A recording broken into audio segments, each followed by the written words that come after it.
sucks, but at least it doesn't carry the threat of second-degree burns. Bear tugs on his leash, sniffing every mailbox we come to, and I let him pull me along behind him, my mind more on the houses, the neighborhood, than on my charge. Behind every one of these McMansions is a bright green backyard, so it makes no sense that anyone would even need a dog walker. But need is not a word people like this think of. Everything with them is want. That's what all these houses are about. Mrs. Reed and her husband live alone on Magnolia Court in 8 bathrooms and 7 bedrooms, a formal living room and a family den, an upstairs lounge and a gentleman's study. Every house in Thornfield Estates is like that from what I can tell. I've been in 4 of them so far because of course once one neighbor has a dog walker, everyone else wants one. I work for the Reeds, walking Bear, and now for the McLaren family on Primrose Lane, walking their Dalmatian Mary Beth. Then there's the Clarks on Oakwood with their Shih Tzus Major and Colonel, and Trip Ingram on Maple Way just hired me to walk his late wife's Labrador Harper. All in all, it's a good gig, certainly better than working at Roasted. Here, people actually look me in the eye because they want to be the kind of people who tell themselves they're not assholes if they actually call the help by their first name. "Jane is like family," Mrs. Reed probably says to the other ladies at the country club, and they all make simpering sounds of agreement and have another Bloody Mary. My sneakers squeak as I walk down the sidewalk, and I think of my apartment, how it's probably leaking in that one spot in the kitchen again. The ceiling a darker dingy gray against the rest of the dingy gray. The apartment is cheap and not in a terrible part of town, but sometimes it feels like living in a little concrete box, and no matter how much I try to dress it up with posters from Target or pretty blankets I've picked up from thrift stores, the gray fights back. There isn't any dingy gray in Thornfield Estates. Here, the grass is green no matter the time of year, and every house has flower pots or window boxes, or huge bushes covered in colorful flowers.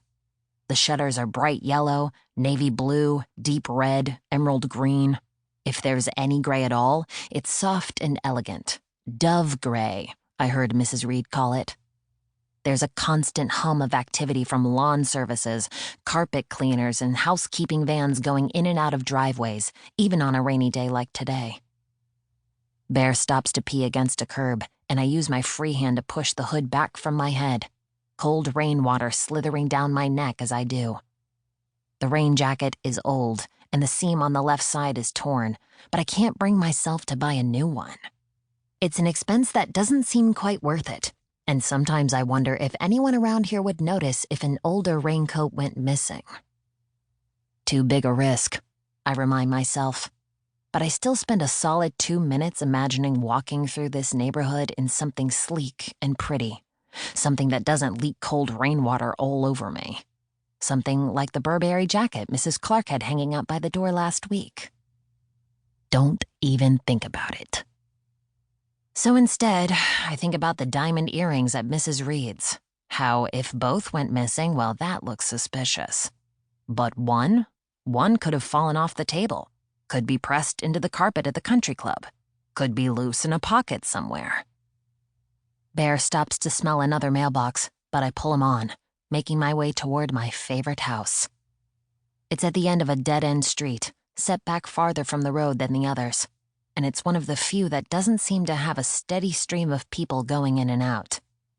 The yard is just as green as the other lawns in the neighborhood, but shaggier, and the pretty purple bushes that bloom out front have climbed too high, blocking off windows on the first floor. It's the biggest house in the neighborhood, rising taller, 2 massive wings sprouting off either side, 2 oak trees climbing high on the front lawn. It was clearly older than the other homes in the neighborhood, probably the first house ever built here. The sameness of Thornfield Estates means that eventually, all the houses blur together. I like that.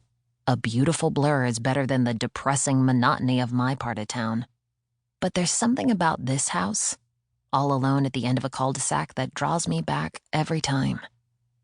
I step off the sidewalk and into the center of the road to get a closer look. This part of the neighborhood is always so quiet that it doesn't even occur to me that standing in the street